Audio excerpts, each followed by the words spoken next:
Hi viewers, ஜீ தமிழ் தமிழா program வந்து போன வாரம் வந்து ஒரு நிகழ்ச்சி நடந்துச்சு. அது என்ன அப்படின்னா, அந்த டாபிக் பேர் வந்து மனைவின் குழந்தைத்தனத்தை ரசிப்பதா இல்லை வெறுப்பதா, குழம்பி தவிக்கும் கணவர்மார்கள். இதுதான் வந்து இதோட டாபிக். அதில் ஒரு கப்பல் வந்து விவாதம் பண்ணுறாங்க. அவரோட ஹஸ்பண்ட் என்ன சொல்கிறாங்க பார்த்தீங்கன்னா, கேஷுவலாக சொல்கிறாங்க, என்னோட ஒய்ஃப் வந்து இந்த மாதிரி பண்ணுவாங்க அப்படின்னு.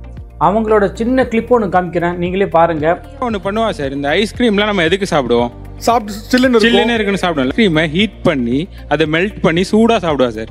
ஐஸா சாப்பிட்டா எனக்கு பிடிக்கல சார். அது அப்படியே குத்தி குத்தி குத்தி குத்தி குத்தி கிண்டி அப்படியே கூலாக சாப்பிட்டு அப்படியே ஃப்ளூயிடாக சாப்பிடும்போது எனக்கு அப்படியே சாட்டிஸ்ஃபைங்காக இருக்குது சார். ஸோ அவங்க பேசி வந்து கொஞ்சம் குழந்தைத்தனமாக இருக்குது, அவ்வளோதான். இதை வந்து என்ன பண்ணுறாங்க பார்த்தீங்கன்னா, இது ஃபஸ்ட்டு லைட்டாக வைரல் ஆச்சு. சரி, வைரல் ஆச்சு, ஓகே. இது வந்து கேஷுவலாக நிறைய வீடியோ இது மாதிரி ஆகுது. பட் இதை வந்து எந்த அளவுக்கு கொண்டு போகிறாங்க பார்த்தீங்கன்னா, பேட்டி எடுக்கிறவங்களும் கொண்டு போகிறாங்க. அது பெரிய பெரிய சேனல்லாம் கிட்டத்தட்ட பார்த்தீங்கன்னா ஒரு 10 to 15 சேனல் நான் மட்டும் பார்த்துட்டேன். இன்னும் எத்தனை சேனல் எடுத்திருக்காங்கன்னு தெரியலை. ஒரு ஆளை பேட்டி எடுக்கும்போது அவங்க என்ன பண்ணுறாங்கன்னு சொல்லிட்டு ஃபஸ்ட்டு நம்ம பார்க்கணும். ஏன்னா இது மூலமாக ஏதாவது இன்ஃபர்மேஷன் கிடச்சின்னா கண்டிப்பாக கிடையாது, ஏதாவது நாலேஜ் கிடச்சிச்சா கண்டிப்பாக இல்லை, ஏதாவது சாதனை செஞ்சாங்கன்னா அதுவும் இல்லை.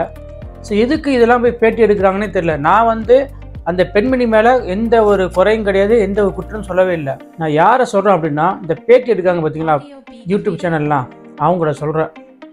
ஏன்னா வந்து இதெல்லாம் சில்லறத்தனமாக இருக்குது பண்ணுறதுலாம். டாபிக் இல்லைன்னா ஃபைண்ட் அவுட் பண்ணி நல்ல விஷயம் பண்ணுறாங்களா, அவங்கள எடுத்து பேட்டி கொடுத்தா ஒரு பிரோஜனமாக இருக்கும், நல்லா இருக்கும், பார்க்குறதுக்கு இன்னும் கொஞ்சம் நம்மளுக்கு ஒரு மோட்டிவேஷனாக இருக்கும். எல்லோரும் நிறைய பேர் பார்ப்பாங்க. நிறைய பேர் என்னென்னமோ பண்ணுறாங்க, எவ்வளோ சாதனை பண்ணுறாங்க, எவ்வளோ ஹெல்ப் பண்ணுறாங்க. அவங்கள வந்து பேட்டி எடுத்தால் கொஞ்சம் மோட்டிவேட்டாக இருக்கும், கூட கொஞ்சம் ஹெல்ப் பண்ணுவாங்க, கூட கொஞ்சம் நல்ல விஷயம் செய்வாங்க. லாஸ்ட்டு ஒரு 2 days பிஃபோர், ரிமெம்பர் இல்லை அவங்க நேமு, அவங்க பேர் சம்திங் தாகிர் ஏதோ. அவங்க என்ன பண்ணுறாங்கன்னா, யூடியூப் சேனல் அவங்களுக்கு கொஞ்சம் வைரல் ஆகிட்டாங்க. பட் இவங்க என்ன பண்ணுறாங்க பார்த்தீங்கன்னா, யூடியூப் சேனல் மூலமாக ஒரு நாளைக்கு ஒரு ஆளுக்கு தேவையான நீட்ஸ் கொடுக்குறாங்க. லைக் வந்து ஒரு ஆளுக்கு பார்த்திங்கன்னா ஒரு கடை வச்சு கொடுக்க ஹெல்ப் பண்ணுறாங்க. ஒரு நாளைக்கு பார்த்திங்கன்னா தேவையான சாமான், வீட்டுக்கு தேவையான சாமான் கொடுக்குறாங்க. ஸோ இந்த மாதிரி பண்ணிட்டு வராங்க. இவங்களெல்லாம் பேட்டி எடுத்து போட்டோம்னா இனிமேல் நல்ல விஷயம் அது. அதை விட்டுட்டு ஐஸ்கிரீமை மெல்ட் பண்ணி சாப்பிட்டேன், டைரி மில்கை கூல் பண்ணி சாப்பிட்டேன், இது வந்து ஒரு லாஜிக்கே இல்லாத விஷயமா இருக்குது. நான் என்னத்தை சொல்லணும்னு தெரியல. எல்லோரும் கூப்பிட்டு பேட்டி எடுத்துருக்கிறாங்க. ஒரு எக்ஸாம்பிள் சொல்கிறேன். ரோட்டில் பார்த்திங்கன்னா அனாதை வந்து இறந்து கிடக்குறாங்க. ஸோ அவங்களெல்லாம் பார்த்திங்கன்னா ஒரு குரூப் ஒன்று இருக்குது. அவங்கள வந்து இது பண்ணி சரி பண்ணி அவங்களோட என்னென்ன படம் சடங்குலாம் படமோ பண்ணி அவங்கள புதைக்கிறாங்க, இல்லை எரிக்கிறாங்க. ஸோ இதெல்லாம் வந்து பெரிய விஷயம். இந்த மாதிரி யார் பண்ணுறாங்கன்னு சொல்லிட்டு அவங்கள ஃபைண்ட் அவுட் பண்ணி அவங்கள பேட்டி எடுக்கணும்.